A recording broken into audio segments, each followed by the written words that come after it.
My name is Emma Walker, and I was 25 years old the day my parents left my brother a $2.2 million mansion in Miami and left me a broken cabin in Alaska. The lawyer actually paused before reading my portion of the will, not because he couldn't pronounce the words, because even he seemed uncomfortable saying them out loud. My brother Jason inherited a waterfront mansion overlooking Biscayne Bay, 6 bedrooms, private dock, swimming pool, the kind of property people spend their entire lives dreaming about.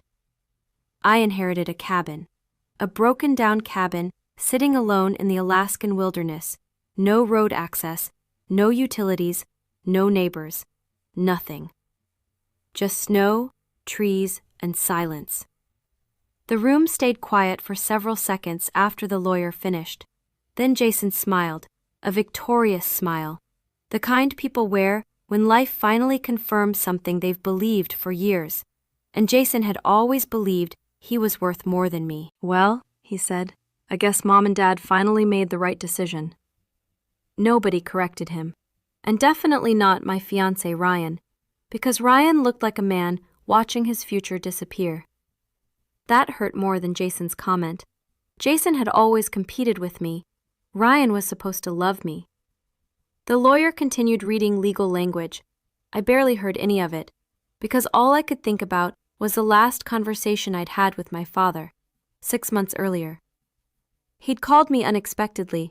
We talked about work. Then right before hanging up, he said something strange. "If people show you who they are, Emma, believe them." That was it. 3 days later, Ryan came to my apartment. The second I opened the door, I knew. He had already made his decision. He sat across from me at the kitchen table. "I've been doing a lot of thinking." Finally, he looked up. "I don't think we're moving in the same direction anymore." I laughed, not because it was funny, because it was obvious. The direction changed the moment he realized I wasn't inheriting millions. "So that's it?" He rubbed his forehead. "Emma, you need to be realistic." Then he said the sentence I would never forget. "A broken cabin in Alaska is exactly what someone like you ends up with." Someone like you. In that moment, I stopped feeling sad. I started paying attention, because people tell the truth when they think there are no consequences. Ryan wasn't ending our engagement. He was revealing who he'd always been. I took off my ring, placed it on the table, and stood up. The conversation lasted less than 30 seconds after that. When he left, the apartment felt strangely peaceful. Lonely, but peaceful. That night, I opened an old family photo album. For the first time, I noticed something I'd somehow missed for years. Jason was always at the center of every picture, holding the fish, opening the presents, receiving the attention. And somewhere near the edge of every photograph stood me, helping, carrying things, supporting everyone else. Suddenly I remembered something my father once told me.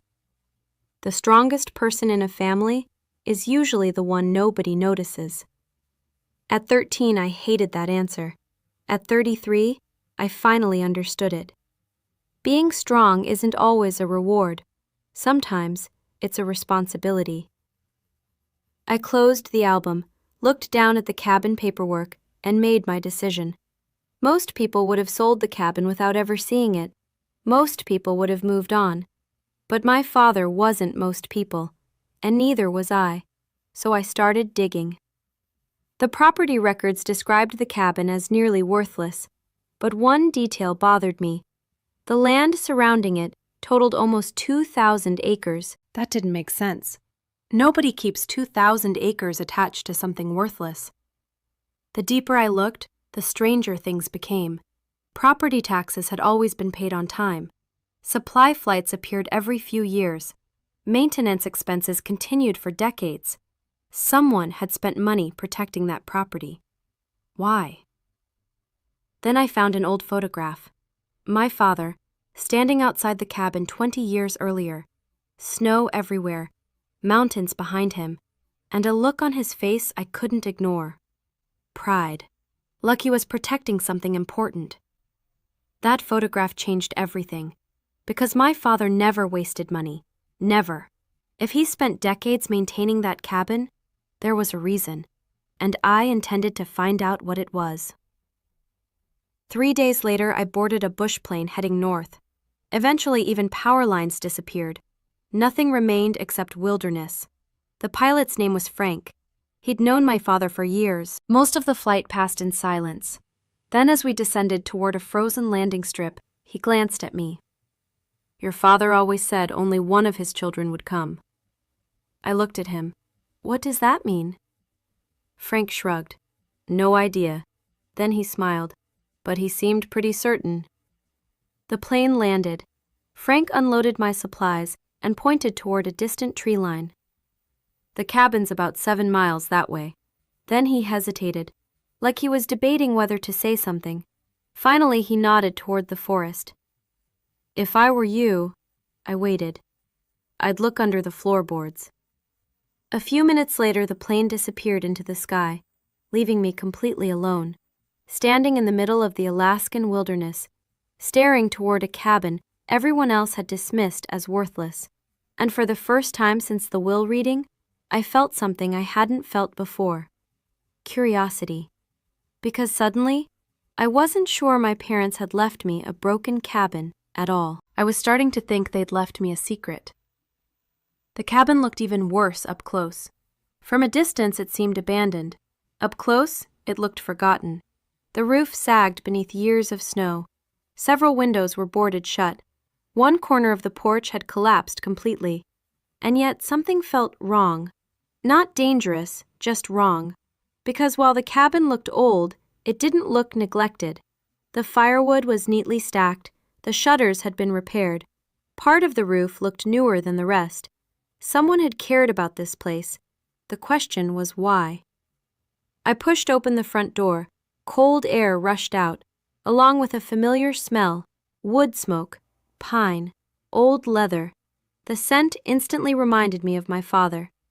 Inside, dust covered most surfaces, but several shelves looked recently cleaned. Tools hung neatly on the wall. A cast iron stove sat in the center of the room, and beside it stood a worn wooden chair, my father's chair. For a moment, I just stood there staring. The cabin felt less like an abandoned building and more like a time capsule. I spent the afternoon unloading supplies and starting a fire. As darkness settled outside, I explored the cabin. There wasn't much: a small bedroom, a kitchen, storage space, one main room, and absolutely nothing that explained why my father had chosen this place over a mansion worth millions. Then I noticed a heavy winter jacket hanging beside the bedroom door. My father's jacket. Inside one pocket, I found an old brass compass, the same compass he carried everywhere. Tucked beside it was a folded note, only one sentence: "Some things matter because they last." That was all, just another mystery. Then I remembered Frank's words: "Look under the floorboards." I grabbed a flashlight, then a pry bar, and crossed the room. Near the fireplace, one plank sat slightly higher than the others, barely noticeable, but enough. I slid the pry bar into the gap. The wood shifted. Dust rose into the air. Slowly, I lifted the board. Beneath it sat a hidden compartment, and inside rested a weathered metal box, about the size of a briefcase. My hands trembled as I carried it to the fire, because deep down, I already knew. This wasn't random. This was exactly what my father wanted me to find. Inside were journals, maps, documents, photographs, and one sealed envelope. Across the front were 6 words: "For the child who came looking." For several moments I couldn't move. This wasn't addressed to me. It wasn't addressed to Jason either. It was addressed to whichever child cared enough to come, whichever child looked deeper. The cabin itself was never the inheritance. The journey was. I finally opened the envelope. Inside was a handwritten letter. The first line read, "If you're reading this, you came. That matters more than anything else." The rest sounded exactly like my father. Less explanation, more questions. But attached to the letter was something far more interesting, a map. A detailed map of the surrounding property, covered in notes, measurements, routes, coordinates. One phrase appeared over and over: corridor route, corridor route, corridor route. I opened the journals, and slowly the picture became clear. For more than 30 years, my father had been studying a proposed Arctic transportation corridor. Most people ignored it. My father didn't. Instead, he spent decades quietly acquiring and documenting land surrounding the route. And according to every study he collected, the most valuable section crossed directly through our property. I sat back and stared at the papers. The cabin wasn't valuable because of what sat beneath it. It was valuable because of where it sat. If northern trade routes expanded in the future, this land could become strategically important. My father had seen the possibility decades before anyone else. Then I found a newspaper clipping dated only 6 months earlier. The headline immediately caught my attention. Arctic Development Group acquires millions in northern land rights. Several sections had been circled in red ink. Beside one paragraph, my father had written 3 words. They see it now. A chill ran through me, because suddenly everything made sense. The secrecy, the journals, the hidden compartment, the inheritance. And if powerful people understood what this corridor might someday be worth, they wouldn't stop at asking politely. I stared into the fire. The wind howled outside, and for the first time since arriving, I locked the front door. Not because I was afraid of wildlife, because I was beginning to understand something much more dangerous. My father hadn't hidden a fortune. He had hidden leverage, and leverage attracts people who never take no for an answer. I barely slept that night. Every time the wind struck the cabin walls, I woke up. Every time the floor creaked, my eyes snapped open. Not because I was afraid of the wilderness, because I couldn't stop thinking about what I'd found. For 30 years, my father had been quietly building something. Not a fortune, not a business, a position. A piece of land that someday might become one of the most important transportation corridors in the north. And now that he was gone, it belonged to me. The realization felt less like winning a lottery and more like being handed a responsibility. By sunrise, I had read 3 more journals. The deeper I went, the clearer one thing became. My father had never intended to sell, not once. Every journal repeated the same idea in different words. Land can be worth money, or it can be worth more than money. Most people never learn the difference. I made coffee and stood by the window watching snow drift across the valley. The mountains looked untouched, timeless, as though nothing had changed. But everything had changed. Around noon, my satellite phone rang. Unknown number. I answered. Emma Walker? The voice sounded calm, professional, carefully controlled.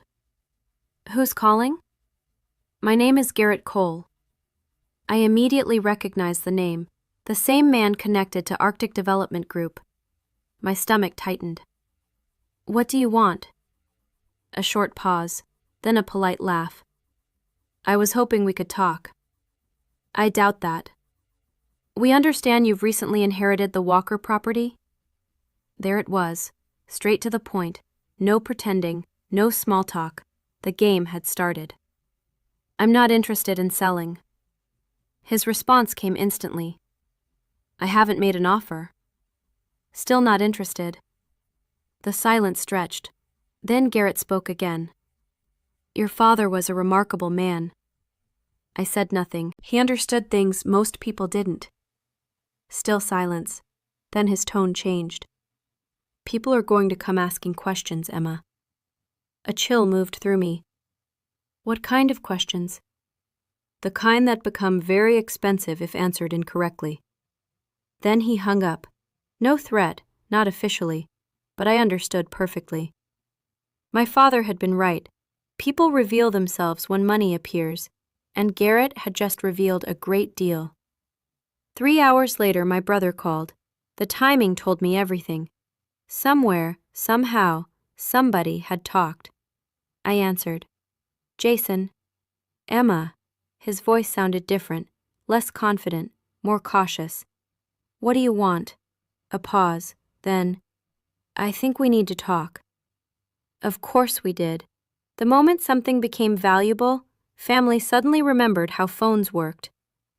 What exactly are we talking about? The property. There it was. Not me, not how I was doing, not whether I was okay, just the property. Jason spent several minutes explaining why we should work together, why family should stay united, why opportunities like this shouldn't be wasted. When he finished, I gave him one answer. No. Silence. Then his voice hardened. Emma, don't be stupid. There he was, the real Jason, the version hiding underneath all the polite words, the version my father already knew. I ended the call. 10 minutes later, my phone rang again. Ryan. I stared at the screen for a moment, then answered. Emma, I owe you an apology. Do you? A pause. Then he finally said it. I've heard there may be more value in that property than people realized. There it was, the truth. He left because he thought I was poor. Now he was back because he thought I wasn't. The entire relationship summarized in one sentence. I ended the call before he could say anything else. Then I sat beside the fire, listening to the silence. 3 people, 3 conversations, 1 motivation. Nobody wanted Emma. Everyone wanted the land. The realization should have hurt. Instead, it brought clarity. Because clarity is a strange gift. Painful at first, useful forever. The next morning I opened the final journal, the last one my father ever wrote. Most of it contained routine notes, weather observations, route surveys, updates. Then near the back I found something unexpected, a sealed envelope, addressed not to me, not to Jason, but to Hannah Pierce, my father's attorney. Inside were legal instructions, detailed instructions, careful instructions, the kind only a man expecting trouble would prepare. As I read, the picture became clearer. My father hadn't simply hidden information. He had spent decades building a defense, a legal defense, a strategy, a contingency plan, protection layered on top of protection. Attached to the documents was a handwritten note. Emma, if you're reading this, events are unfolding exactly the way I expected. People are calling, people are asking questions, and some of those people are probably family. Do not make decisions based on pressure. Do not make decisions based on fear, and never mistake urgency for importance. If someone wants you to decide quickly, ask yourself why. I read those lines twice, then 3 times, because they sounded less like instructions and more like a conversation. Like my father somehow knew exactly what would happen after he was gone. At the very bottom of the final page was a sentence written entirely in his own hand. A sentence that stopped me cold. If they start fighting over the corridor, it's already too late. I read it again, then again. Outside, snow drifted across the valley. Inside, the fire burned low. And for the first time since arriving in Alaska, I understood what my father had really left me. Not a secret, not a fortune. A responsibility. And somewhere deep inside, I knew the hardest part of this story hadn't even begun. Because people were no longer asking what the land was worth. They were deciding what they were willing to do to get it. The flight back from Alaska felt shorter than the trip north. Not because the distance had changed, because I finally understood what I was carrying home. For weeks I had believed the cabin was the mystery. Then I thought the corridor was the mystery. Now I knew neither was true. The real mystery was why my father trusted me with it. And I was about to find out. The morning after I returned home, I called Hannah Pierce. Emma. You knew. A long silence followed. Then she sighed. Your father thought you would eventually figure it out. For nearly 2 hours, Hannah walked me through documents I had never seen, trust agreements, conservation provisions, contingency plans, legal structures my father had spent decades creating. The deeper we went, the more amazed I became, because while everyone else thought he was fishing, hunting, or disappearing into the wilderness, my father had quietly been building a fortress. Not to make himself rich, to protect the land. The corridor was never the end goal, Hannah said. I sat back, confused. What do you mean? She opened another file. Your father believed that once development reached that region, the pressure to sell would become overwhelming. And? He didn't trust anyone to resist it. The room fell silent. Then I asked the question that had been bothering me for days. Not even Jason? Hannah looked down at the file, then back at me. He loved your brother. A pause. But he knew him. Somehow that hurt more than I expected, because it wasn't anger, it was disappointment, the kind only a parent can feel. A week later, the lawsuit arrived, exactly as Hannah predicted. Jason was contesting the inheritance, claiming the distribution had been unfair, arguing that our father had not been thinking clearly, questioning the entire trust. The accusations didn't surprise me, the timing did, because only hours after the lawsuit arrived, Garrett Cole appeared at my office, in person.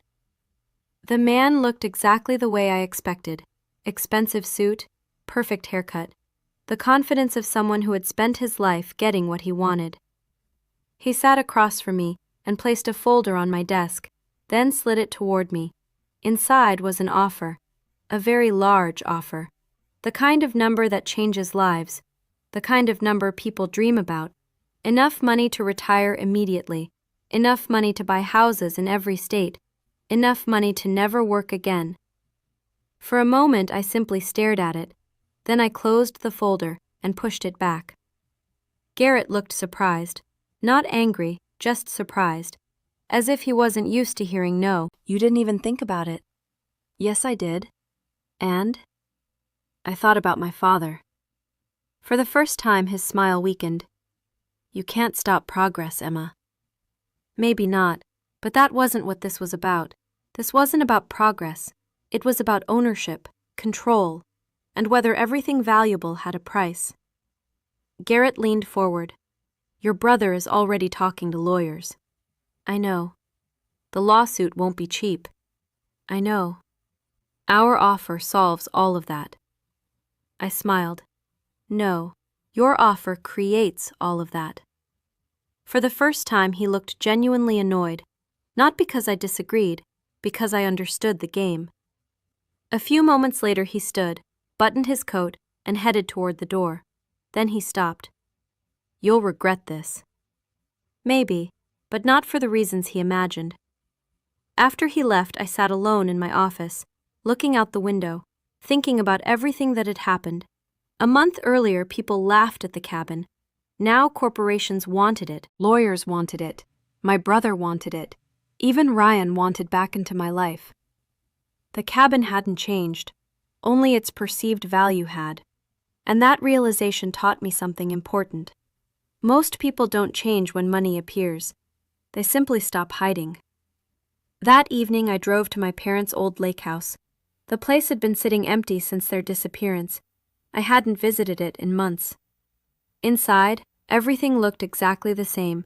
My father's books still lined the shelves. His reading glasses still sat beside his favorite chair.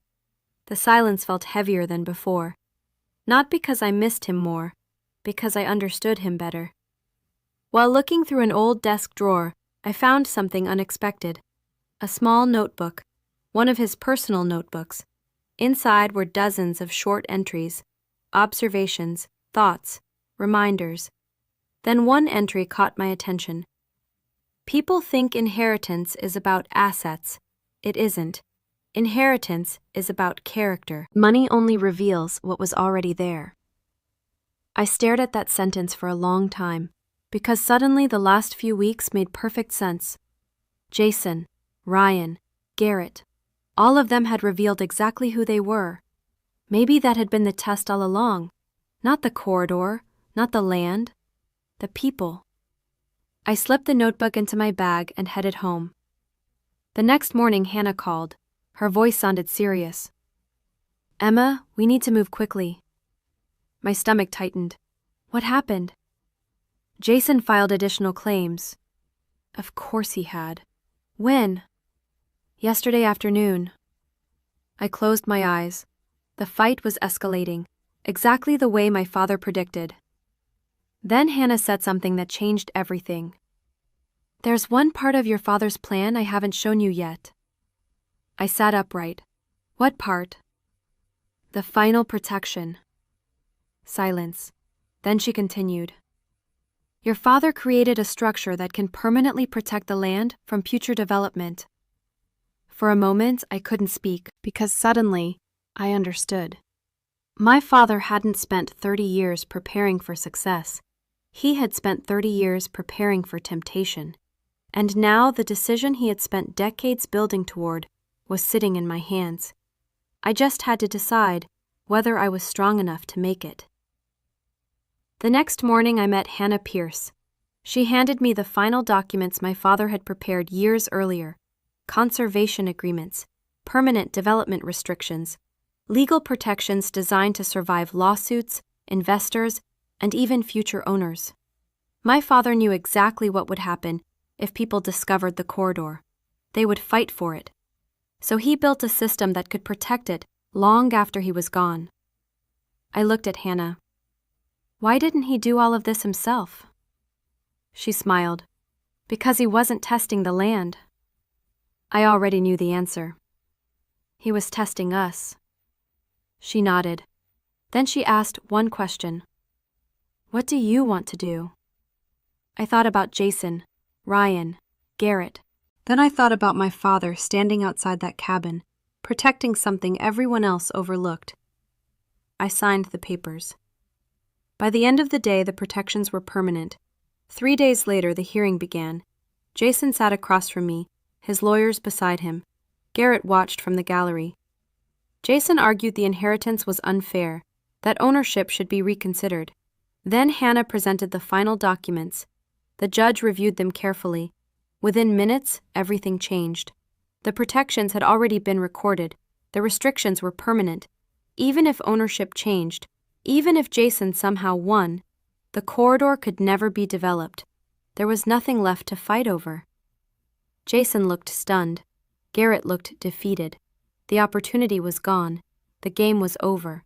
Within weeks, the lawsuit collapsed. The offers stopped. The phone calls disappeared. Months later, I returned to Alaska. The cabin looked exactly the same. The mountains looked exactly the same. Only I had changed.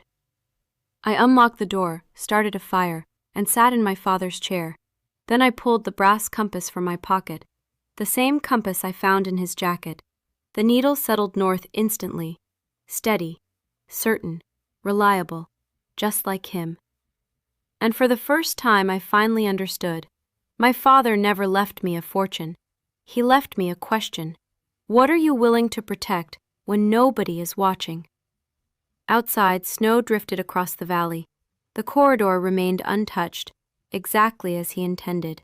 Jason kept the mansion. Ryan disappeared from my life. Garrett moved on. And me? I kept the cabin.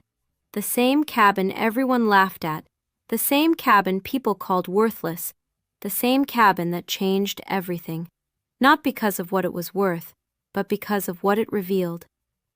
Before leaving, I looked around the room one final time. Then I smiled, locked the door, and stepped into the snow. For the first time since the will reading, I felt at peace.